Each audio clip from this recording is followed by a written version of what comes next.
이어서 경주 지역 소식 살펴보겠습니다. 인터넷 신문 경주 포커스의 김종득 기자 전화로 만나보죠. 안녕하세요. 예, 안녕하십니까. 예. 자, 이제 이달 말이면은 다음 달이군요. 다음 달 말이면 그 2023 그 경주 벚꽃 축제가 열리게 될 텐데요. 그 지구별 약수터 참여 가게를 모집한다고 하는데 이 지구별 약수터가 뭐죠? 이 지구별 약수터, 제주도에서 먼저 시작된 친환경 운동인데, 예. 이 생수병이나 플라스틱 쓰레기를 줄이기 위해서 그 2019년부터 진행하고 있는 캠페인이라고 합니다. 네. 이 축제나 이런 행사를 할 때 캠페인에 동참하는 이 가게를 모집을 하는데요. 축제 약수터라는 것이. 음. 이 축제 기간에 개인컵이나 또는 텀블러 이런 것들을 가지고 그 가게를 방문하는 시민들에게 안전한 식수를 무상으로 제공하는 예. 그것이 이제 약수터가 됩니다. 이 캠페인을 통해서 시민들의 텀블러 사용을 유도하고 또 플라스틱 사용을 자제하는 이런 친환경 운동이다 이렇게 볼 수 있는데 음. 이 경기문화재단에서는 올해 벚꽃 축제에 처음으로 그 지구별 약수터를 운영을 하기로 하고 이 참여 가게를 모집한다고 하는데요. 예. 이 모집 기간은 3월 10일까지 일단 모집을 음. 한다고 합니다. 네. 이달 10일이 맞네요. 이달 말에 이제 벚꽃 축제가 그렇죠. 일정이 3월이니까요. 3월이니까요. 그러면 일정이 확정이 된 건가요? 아니요, 그 일정은 이게 벚꽃 개화 시기를 좀 더 지켜보고 그 예. 3월 말이나 4월 초 사이에 벚꽃이 가장 좀 잘 핀 그 시기에 맞춰서 요 음. 3월 초에 일정을 확정할 계획이라고 합니다. 그리고 이 지구별 약수터에 참여하는 가게에는 그 지구별 약수터 지도에 등록을 하고 또 네. 경주 벚꽃 축제 홍보물에 이 가게를 표시를 해주고 또 가게에 부착하는 그 홍보물도 제공을 하고 다양한 홍보를 지원한다고 음. 합니다. 이게 아무래도 가게는 좀 귀찮을 거잖아요. 시민들이 네, 오고 네, 네. 하면. 네. 그런데 그만한 거기에 상응하는 뭐 이렇게 지원을 하겠다 이런 게 계획인데 이 캠페인에 참여를 희망하는 매장이나 기관에서는 그 경기문화재단에서 만들어 놓은 그 온라인 링크를 통해서도 신청이 가능하고 예. 또 경기문화재단 축제사업팀으로 문의를 하면 자세히 안내받을 수 있다고 합니다. 물론 음. 그 경기문화재단 홈페이지에서도 안내가 되고 있습니다. 예. 어쨌든 시민이나 관광객들로서는 개인 컵이나 텀블러를 좀 가져가시면 안전한 식수를 또 무료로 드실 수 있으니 좋은 제일 참이 좋은 될 것 건 같네요. 집에서 뭐 생수병에 물 좀 받아가는 게 제일 좋겠죠. 그렇 비용도 아끼고. 그렇긴 하겠네요. 예. 예. 알겠습니다. 그리고 신경주역에서 보문 관광 단지 그리고 신경주역에서 불국사까지의 시내버스 노선이 새로 생겼나 봐요. 예, 그렇습니다. 신경주역하고 보문관광단지 그리고 불국사를 오가는 직행 노선 기존 700번 버스가 유일했는데 예. 그저께 그 2월 27일부터 경주시가 그 각각 신경주역과 보문단지 또 신경주역과 불국사를 잇는 음. 시내버스 두 개의 노선을 신설을 했는데요. 710번, 711번 이 두 개의 노선을 신설했다고 합니다. 예. 뭐 시민들로서는 편리하게 또 버스를 이용하시게 될 텐데 노선이 어떻게 됩니까? 예, 이건 뭐 제가 타보질 않아서 경주시가 안내하는 것을 그대로 말씀드릴 수밖에 없는데요. 네. 710번 노선은 그 신경주역하고 보문관광단지를 오가는 노선입니다. 그 음. 오전 7시 25분에 신경주역 출발을 기준으로 오후 10시 20분까지 요거는 경주월드 출발 기준으로 예. 하루 14번 운행을 한다고 합니다. 그리고 711번 노선은 신경주역에서 출발해서 그 통일 전 불국사를 거쳐서 폐역을 한 불국역을 경유하는 노선인데 신경주역 출발 기준으로 오전 7시 07분부터 또 불국사 로터리 출발 기준으로 오후 9시 22분까지 하루 10회 운행을 음. 한다고 합니다. 예. 배차 간격 기존 1시간 30분에서 30분으로 1시간 이상 줄어들고 그래서 이용객들 편의가 좀 특히 관광객들이 좀 그렇죠. 편의가 많이 네네. 첨가될 것 같고요. 어, 지난 8월에는 신경주역하고 또 근천 서면을 잇는 302번 노선을 신설하게 됐고, 기존에 신경주역을 경유하는 시내버스 노선은 총 7개 하루 222회 뿐이었는데, 네. 이번에 이렇게 노선이 신설이 되면서 여러 시민들이나 관광객들 좀 편의가 증진될 것 같고, 경주시에서는 향후 이용률 등을 종합적으로 감안해서 단계적으로 이 노선을 늘려나갈 계획이라고 합니다. 예. 관광객들의 편의를 위해서 관광지 방문이 조금 더 쉬워질 수 있도록 신경주역에서 보문단지 또 불국사까지 시내버스 노선이 신설됐다는 소식이었고요. 몇 차례 저희가 방송을 통해서 다룬 소재이기도 합니다만 그 여야 국회의원 3명이 지금 그 총 3가지의 고준위 네. 방패물 특별법 제정 발의를 했는데 이게 지금 시민 단체들의 반발을 사고 있단 말이죠. 근데 예. 여기에 대해서 또 준하경 시장이 기자회견 핵심 내용에 대해서 이견을 좀 제시하면서 좀 논란이 되고 있는데 이 소식 좀 정리해 볼까요? 예, 정의학에서 말씀하신 대로 여야 국회의원 3명, 2021년 그리고 작년에 발의한 3개의 고준위 방사성 폐기물 특별법이 지금 국회에 계류 중이고, 예. 또 국회에서는 1월 달에 뭐 공청회를 열기도 하고 이러면서 입법에 속도를 내고 있는 중인데, 음. 이 경주시장 소속의 자문기구, 경주시 원전 범시민대책위원회, 그리고 원전 주변 세계연맹 발전협의회 등 특별법에 있는 내용 중에 이 고준위 폐기물의 원전 부지 내 저장 시설 운영할 수 있다. 이거에 대해서는 절대 수용할 수 없다. 이런 입장들을 밝히고 있습니다. 예. 이 경주시 원전 범시민대책위원회 등등 지난 2월 20일 날 경주시청에서 기자회견을 열어서 이 원전 부지 내에 저장시설 운영하겠다. 이걸 대표적인 독소 조항이다. 이렇게 규정을 하고 무조건적인 삭제를 요구를 한 적이 있는데요. 이건 뭐 지난번에 제가 방송에서 전해드린 내용이긴 합니다만 네. 그 이틀 뒤에 준하경 시장 이 원전 범시민대책위원회의 주장이 현실성이 없다라면서 정면으로 비판하고 나서서 좀 논란이 되고 있는 그런 사안입니다. 그러면 그 부진의 저장 시설을 빨리 만들어야 된다는 얘기인가요? 빨리 만들어야 된다는 것보다 지금도 있으니까요. 예. 현실적으로 수용할 수밖에 없는 것 아니냐 이런 입장입니다. 말씀 조금 더 뭐 이렇게 중원본의 느낌이 없지는 않습니다만 그래도 좀 상세하게 말씀을 드리면 이 원전 범시민대책위원회에서는 말씀드린 대로 이 기자회견에서 원전 부지 내에 이 고준위 폐기물 저장 시설을 운영하겠다는 것을 이거 받아들일 수 없다 삭제를 요구하고 있는데 준하경 시장은 이틀 뒤에 그것도 공식적인 자리에서 이 범시민대책위원회 주장 충분히 이해하지만 현실성 없는 주장이다. 이 주장이 법안 심의를 지연시키는 구실을 제공해서는 안 될 것이다.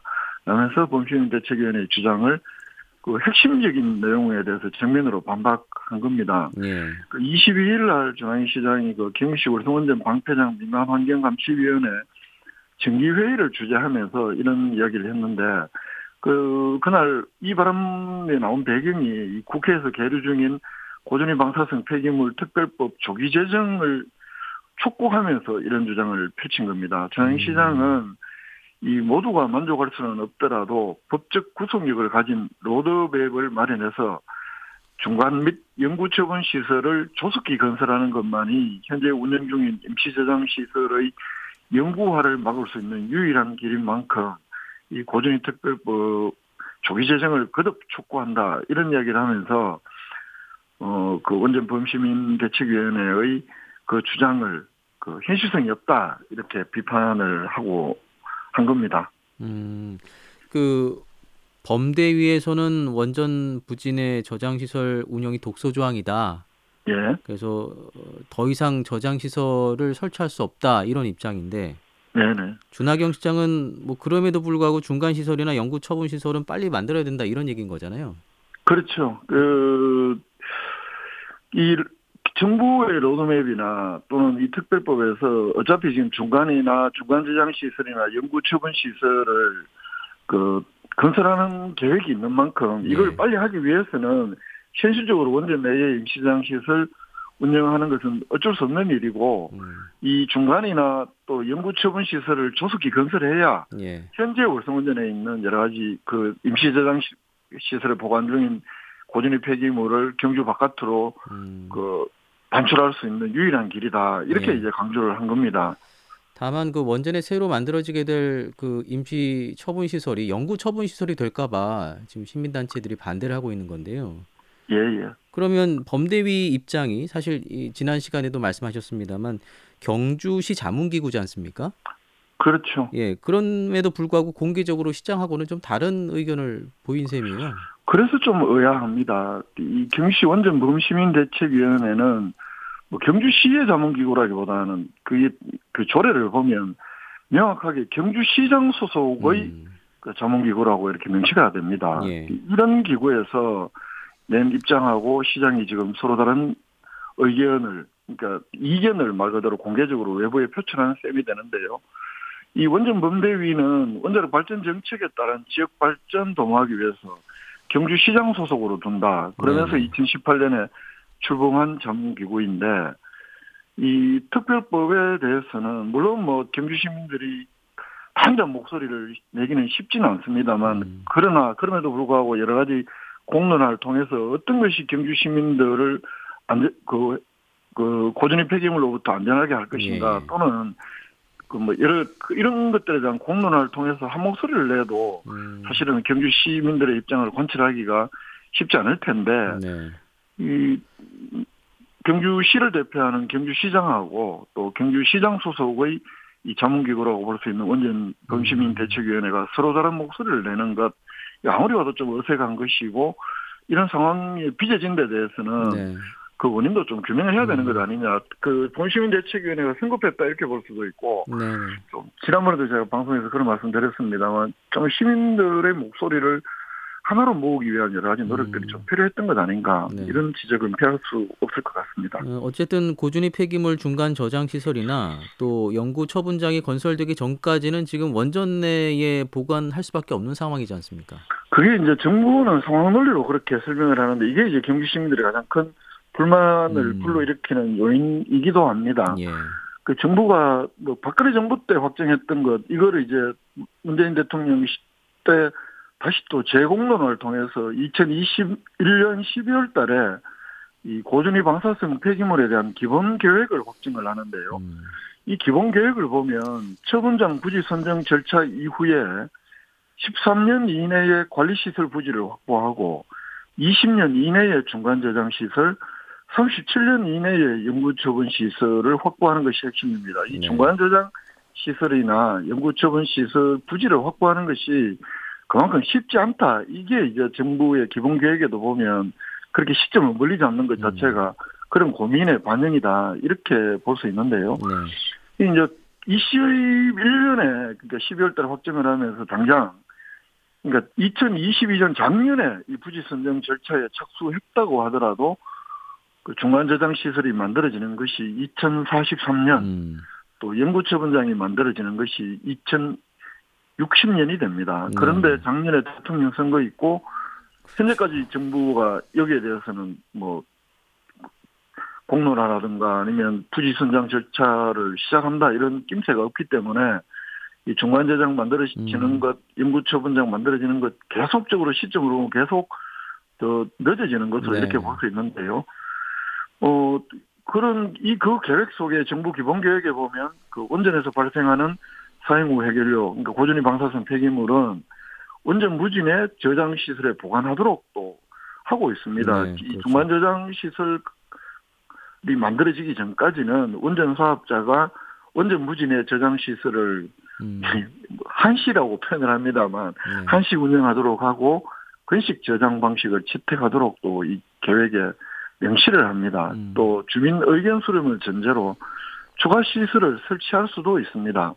사실상 이 종전에 뭐 지금도 하고 있는 겁니다만 원전 내에 임시 저장을 할 수 있는 것을 추가로 장기간 전장할 수 있는 길이 이미 정부의 기본 계획으로 열려 있는 것인데 이 국회의원 3명이 발의한 특별법은 이 정부의 기본 계획을 법률로서 뒷받침하는 것이기도 해서 이 월성원전 사용 후 월성원전에 보관 중인 사용 후 해결료를 사실상 법적으로도 장기간 보관할 수 있는 길을 만들어주는 것이기도 해서 경주 시민들 예전에 정부 기본 계획은 2016년까지 중간 저장 시설을 만들고 그래서 그 월성원전에 보관 중인 고준위 폐기물을 경주 바깥으로 옮겨간다는 것이 그 정부의 약속이었고 또 그것이 지난 2005년 방패장 주민투표 때 경주 시민들이 높은 그 지지를 하게 된 네네. 가장 큰 요인이기도 한데 그 요인 중에 하나가 빠지면 경주 시민들 이런 뭐가 되냐라면서 네네. 계속 반발하고 있는 사안이기도 합니다.